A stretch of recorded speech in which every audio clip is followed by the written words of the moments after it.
bem-vindos a mais um Mercados em Ação do Jornal Económico. Nesta edição vamos começar por falar sobre a Reserva Federal Norte-Americana e também sobre o Banco Central Europeu e os desenvolvimentos mais recentes. Depois dos habituais números e gráficos do Marco Silva, vamos analisar como correu a época de resultados em Wall Street e também vamos analisar as decisões mais recentes da Comissão Europeia que atingem ou que dizem respeito à economia portuguesa. O nosso convidado de hoje é Luís Tavares Bravo, diretor de Investment Advisory do Bison Bank. Luís, bem-vindo de volta. Olá, Olá. prazer estar aqui de novo com vocês. Obrigado, Luís. Luís, começando precisamente pelo Banco Central Europeu, Christine Lagarde disse este fim de semana que abriu de novo aqui a possibilidade de uma subida de juros no final de julho, mas afastou a possibilidade de ser 50 pontos base. Como é que olhas aqui para estas declarações? Bom, numa primeira lógica é preciso perceber que existe de facto um grande dilema entre aquilo que são hoje em dia os valores de inflação e dos preços que têm vindo a deteriorar-se em termos de cenário, tem vindo a ter um impacto superior do que aquilo que era esperado no início do ano, e aquilo que é as perspectivas de crescimento económico que também se reduziram de forma significativa. Portanto, para os bancos centrais existe este dilema de tentar controlar uma inflação acima daquilo que é as expectativas e também gerir aquilo que tradicionalmente seria uma esperança por parte dos países, de que é ter alguns estímulos colocados em prática para que o crescimento continue a existir. A Europa, neste caso, é um aspecto especialmente particular, porque de facto ficou mais atrasado na recuperação do que os Estados Unidos, portanto as realidades são diferentes, portanto boa parte do componente da inflação dos Estados Unidos tem a ver, de facto, ainda com crescimento. No caso da Europa, ainda não é assim, e o impacto do conflito militar é superior. Portanto, estas declarações da senhora Lagarde são, digamos, aquilo que pode ser visto como uma espécie de equilíbrio. Portanto, é inevitável, aquilo que é hoje inevitável é que vai ter que existir subidas de taxas de juros na Europa para, de alguma forma, conter um pouco a inflação, e recairá o peso sobre as medidas de ação fiscal, portanto, dos países, para tentar conter e mitigar os efeitos da subida da inflação e proteger desta forma um pouco o rendimento das famílias, dos consumidores, e proteger também um pouco a lógica daquilo que será as expectativas de investimento, que são, de facto, também muito afetadas por este dilema.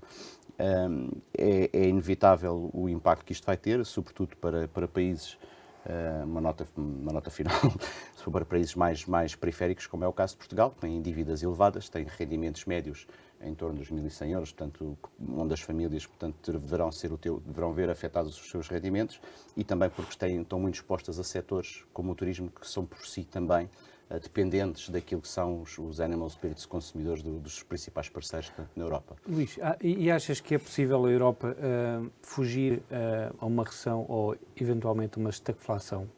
Eu julgo que a estagflação é um cenário bastante real que está em cima da mesa.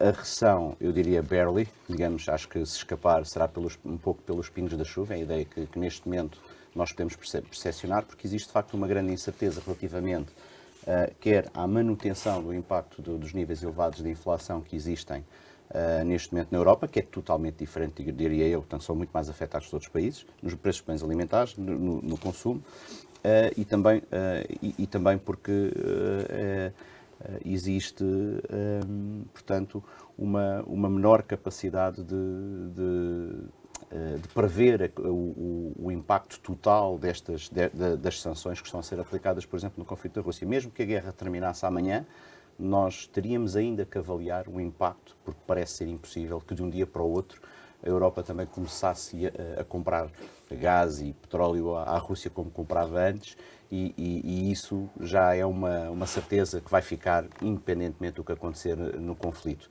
E ainda levará algum tempo, vamos ver quanto, a que se possa repor essa cadeia de transmissão totalmente no lugar. E depois ainda há os resquícios da pandemia que causaram as disrupções do lado da oferta e que nós estávamos agora a começar a ver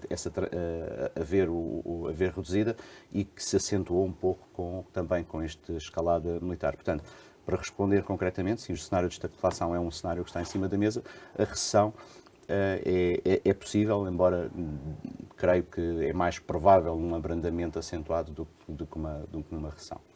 Lagarde sente-se aqui pressionada pelos falcões depois no outro lado do Atlântico, a Fed já ter vindo aqui a mexer nos juros mais rapidamente? Julgo que será um pouco o contrário, porque aquilo que os falcões quereriam era um aumento de 50 pontos já para controlar a inflação. Essa seria a vontade. É curioso porque pode inclusivamente quebrar algum tipo, digamos, alguns laços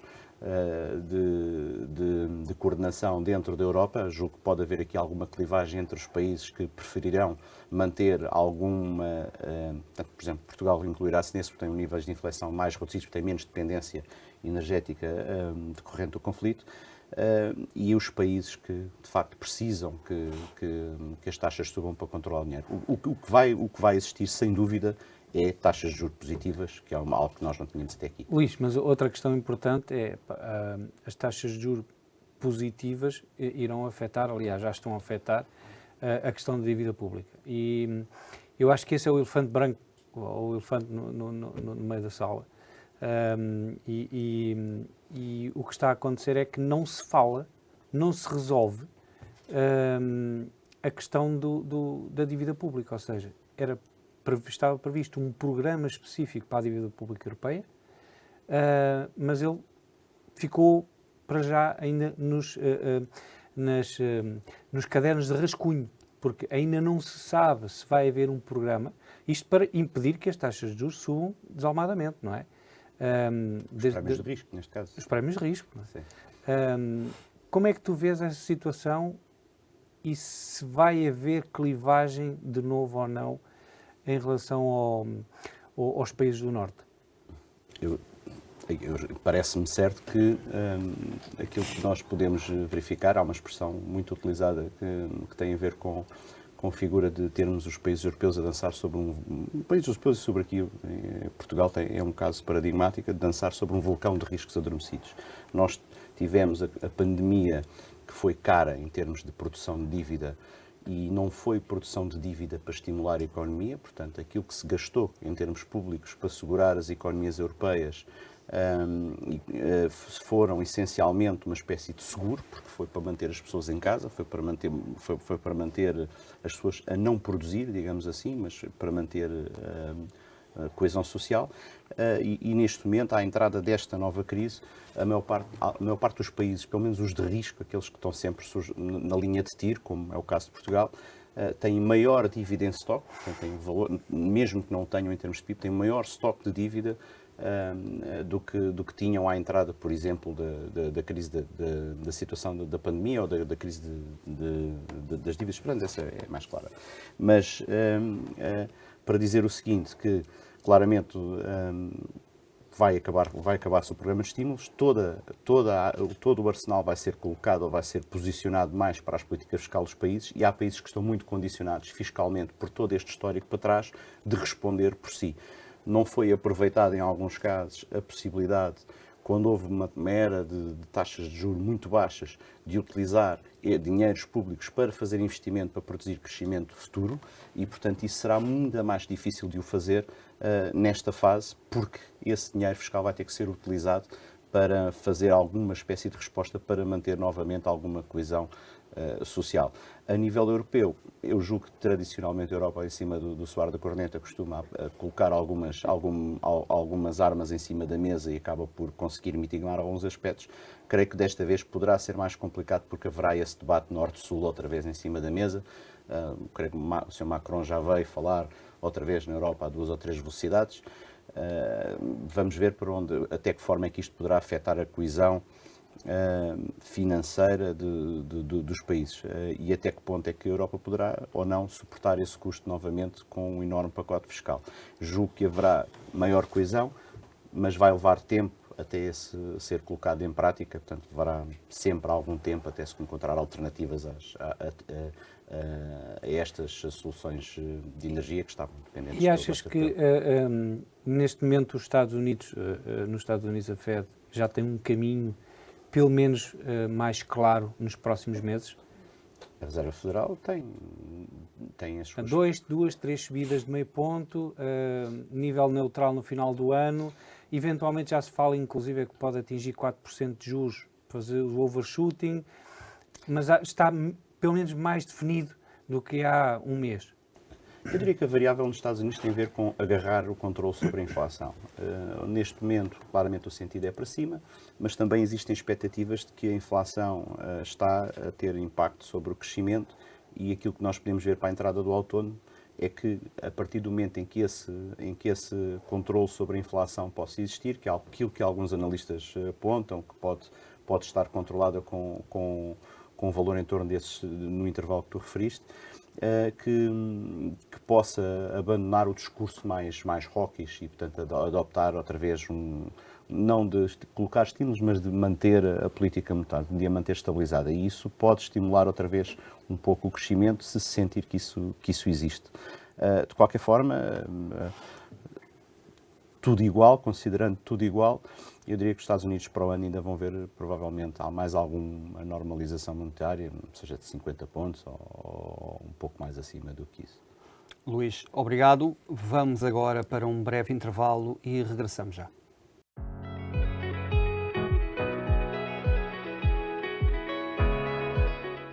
Bem-vindos de volta. Antes de regressarmos à conversa com o Luís Tavares Bravo, vamos olhar para os gráficos da semana com o Marco Silva, onde vários temas vão estar em destaque: a paridade euro-dólar, o índice S&P 500 e também o Nasdaq, o preço do petróleo, do barril de petróleo Brent e também a performance das retalhistas nos Estados Unidos.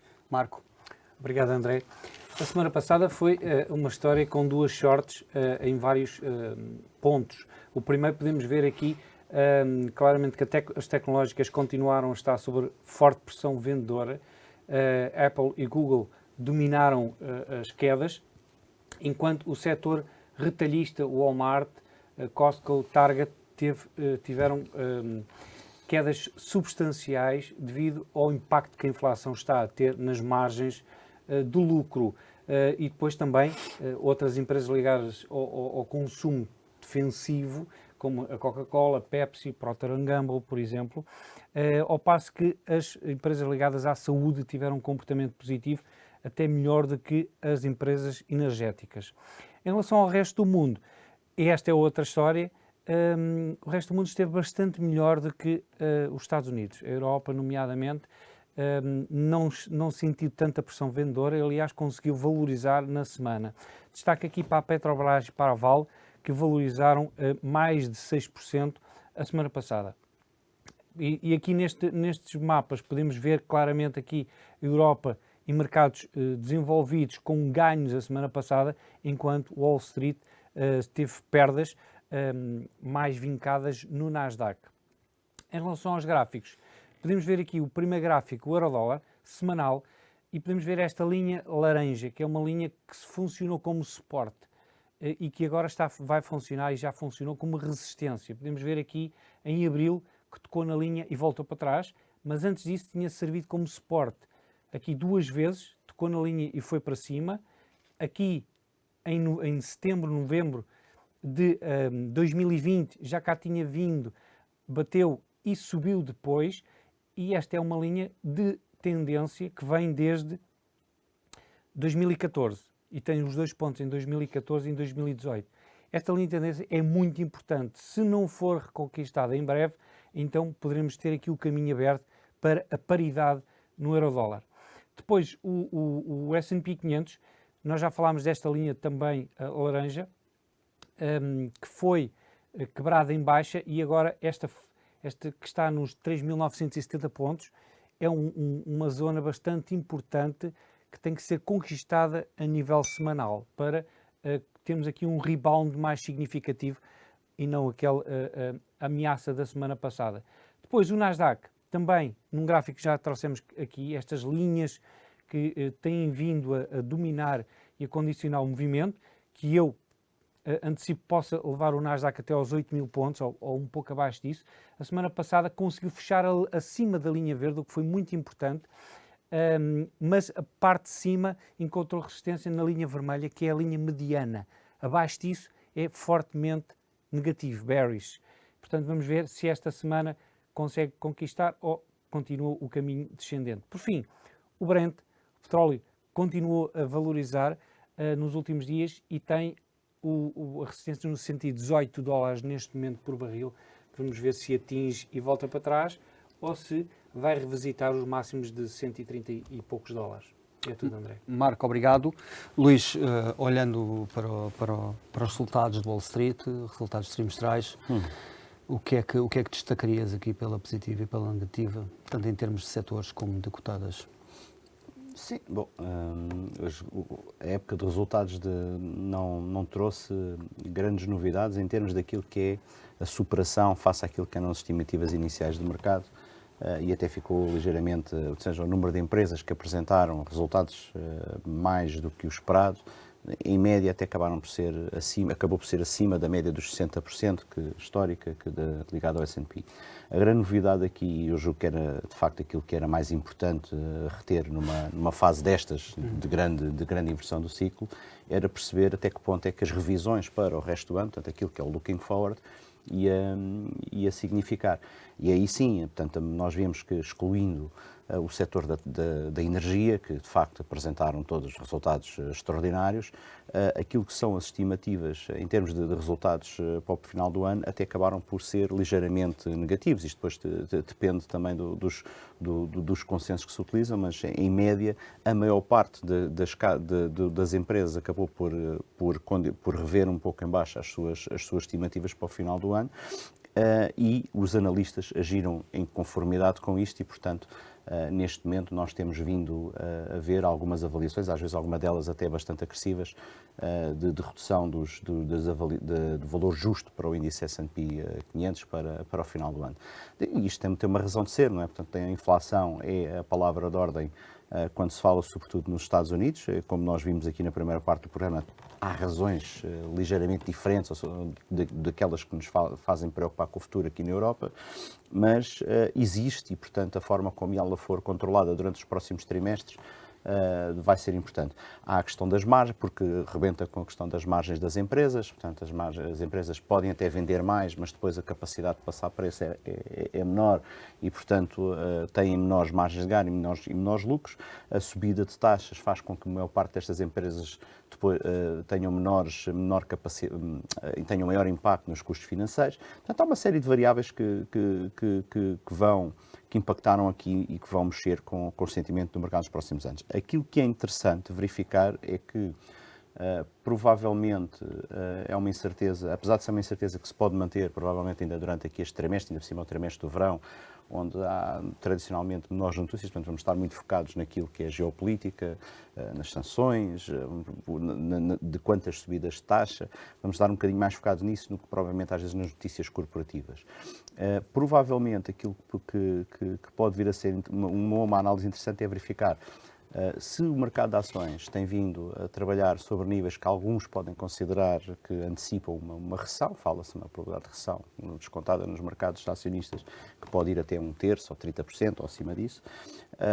Quando nós olhamos depois no ecossistema à volta das outras variáveis, do mercado de crédito, do mercado de matérias-primas, em alguns mercados que acompanham bem e que são bons, têm boa correlação com o mercado americano, isto não acontece. Isto pode significar, de certa forma, que algumas estimativas de recessão ligadas ao índice podem ser exageradas, não é? E, portanto, normalmente não quer dizer que tenhamos um bull market aí à frente, nada disso, mas normalmente entre uma recessão e um sítio difícil há normalmente um espaço que pode ser capitalizado pelos investidores, mas não agora. A questão, mas não achas que o repricing, recalibrar a questão da gestão de risco, ou a aceitação de prémios de rácios superiores de avaliação, em conjugação com a retirada de liquidez do mercado, nomeadamente norte-americano, irá ter um impacto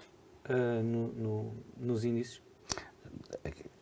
Acho que os próximos meses vão ser marcados por o tal chamado choppy trading, não é? Com muita volatilidade, muito ao sabor das notícias e porque, de facto, não há, neste momento, visibilidade sobre o fim dos riscos fundamentais para o mercado acionista. Mas quando nós olhamos também para outros indicadores que deveriam acompanhar estes índices, portanto, estou a falar, por exemplo, do crédito das high yield, que se mantém relativamente estabilizado para aquilo que são cenários de recessão, ou mesmo da própria volatilidade do VIX, não temos visto não parece ser consistente com um cenário de absoluta recessão, um cenário complexo que deveria acompanhar estas estimativas que estão a ser calibradas em torno do mercado acionista norte-americano. Faz mais lembrar um reajuste muito rápido que se vai manter durante mais algum tempo, mas se aquilo que é um cenário central que eu não desconsidero, e parece-me fair, que a inflação pela política monetária pode estar minimamente controlada à entrada de outubro, portanto do último trimestre do ano, que provavelmente poderemos ver um regresso o regresso do rei, digamos assim. Então, acho que as pessoas achas que é possível podemos revisitar, não diria aos mínimos, mas valores, por exemplo, da pandemia, a meio do rebound da pandemia? Parece-me complicado, porque eu acho que os Estados Unidos neste momento apresentam uma economia que tem maior, apesar de tudo, tem uma resiliência maior do que aquilo que nós vimos na situação há um ano e meio, 2 anos atrás. A própria pandemia está neste momento a ser debelada, portanto, mal ou bem, nós vemos obviamente aqui uma subida de casos a nível local, mas o que estamos a nível mundial, de facto, continua a ser erradicada. Portanto, não é um tema já em cima da mesa. Neste momento, para os temas que existem, são temas que têm tendência a afetar pouco uma economia americana, ou menor do que tem na Europa, e onde a política monetária pode ter mais eficácia em controlar os riscos do que tem, por exemplo, outras regiões do globo, como é o caso da Europa. Obrigado, Luís. Vamos agora para outro breve intervalo e regressamos já.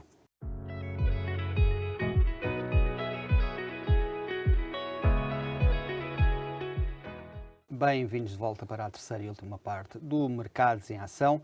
Vamos começar pelo número da semana. O número da semana é 3%. A regra europeia do déficit dos países não podem exceder um déficit de 3%. Esta semana, Bruxelas disse que os países podem precisamente ir além deste valor. Para Portugal, o Governo prevê um déficit de 1,9% para este ano, o que significa que, em teoria, poderia abrir aqui os cordões à Bolsa e gastar mais dinheiro para fomentar a economia numa altura de crise derivada da invasão russa da Ucrânia. E agora vamos olhar para a personalidade da semana. Marco, o que é que nos reservas? Esta semana é Warren Buffett de novo.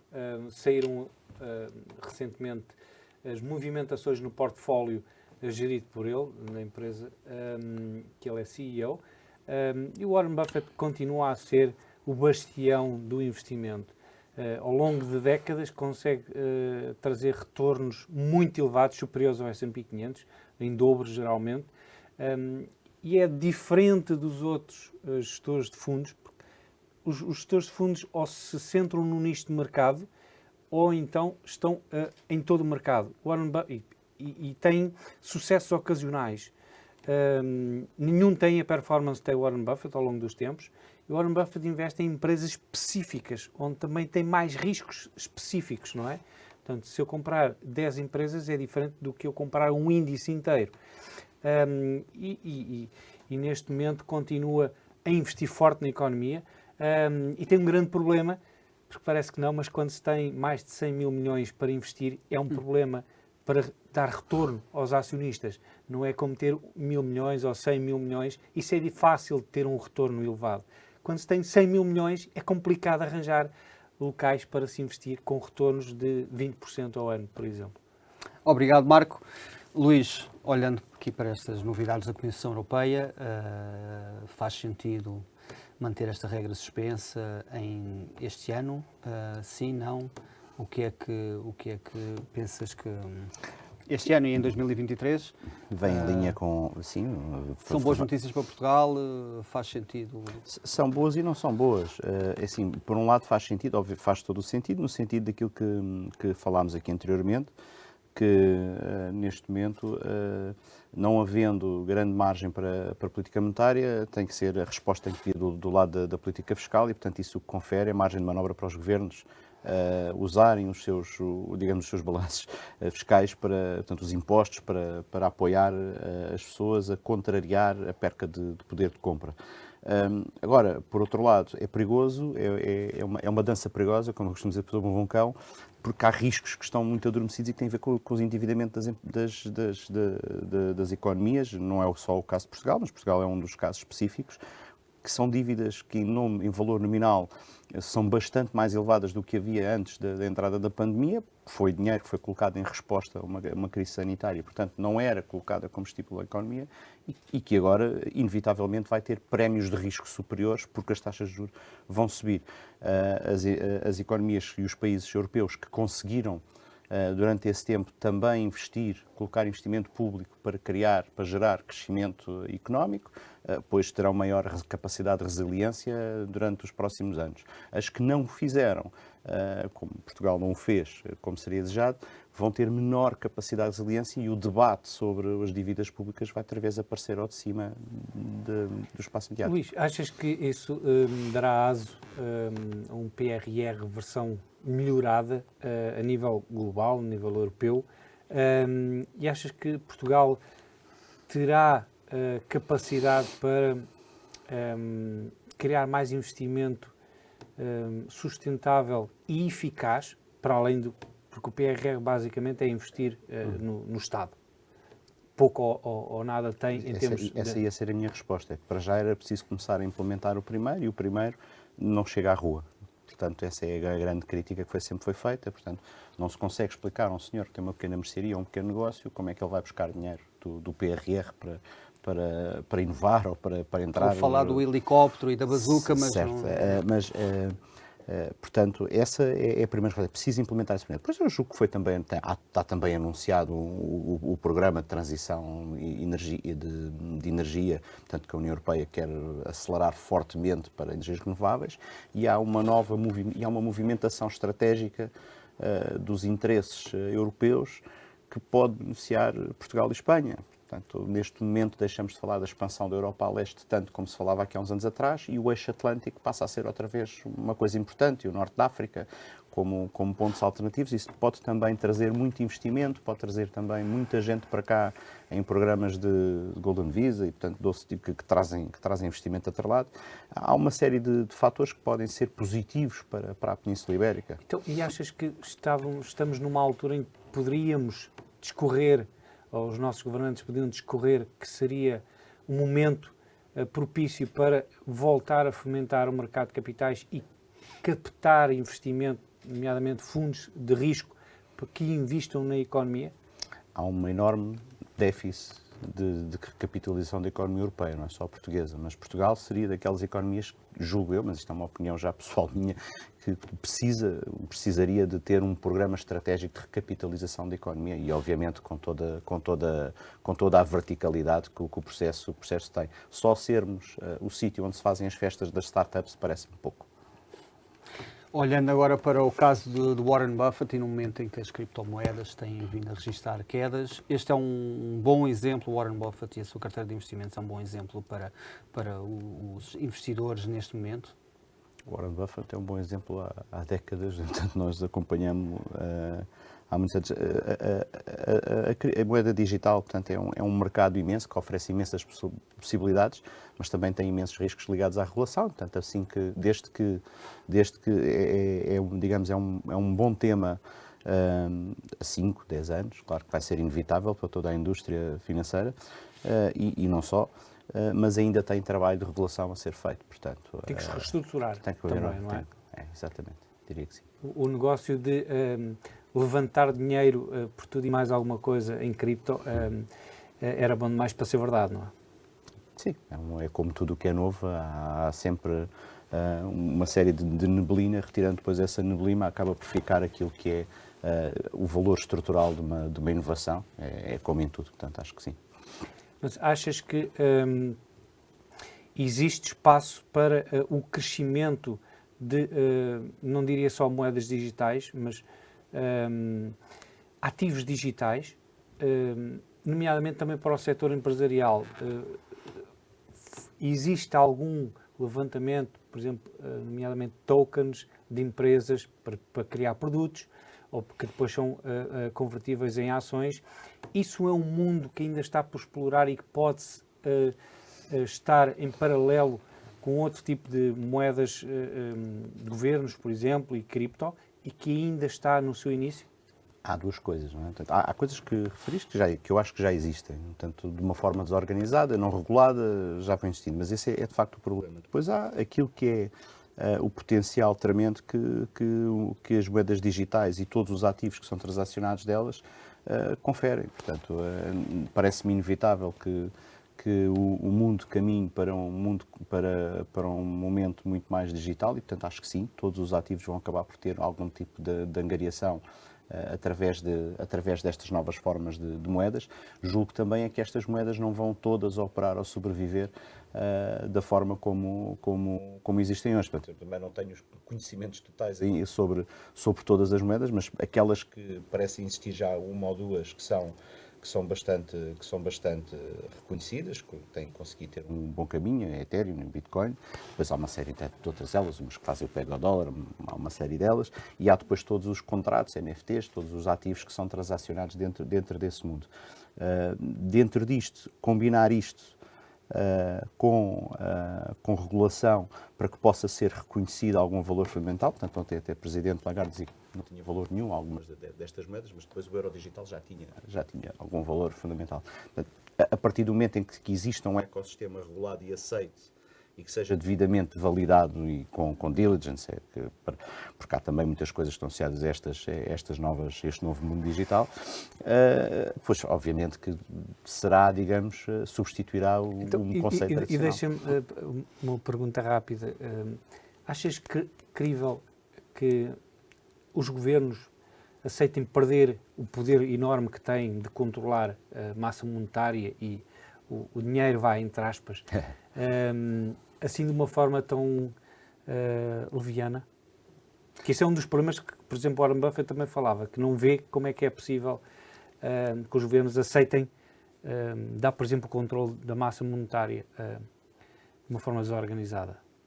Bom, mas os governos a curto prazo não o farão, mas provavelmente poderão ser impelidos a prazo a ter uma solução que seja confortável para eles. Há de haver uma forma de regular a moeda digital. Eles provavelmente não querem ter as moedas digitais independentes, querem ter a sua moeda digital.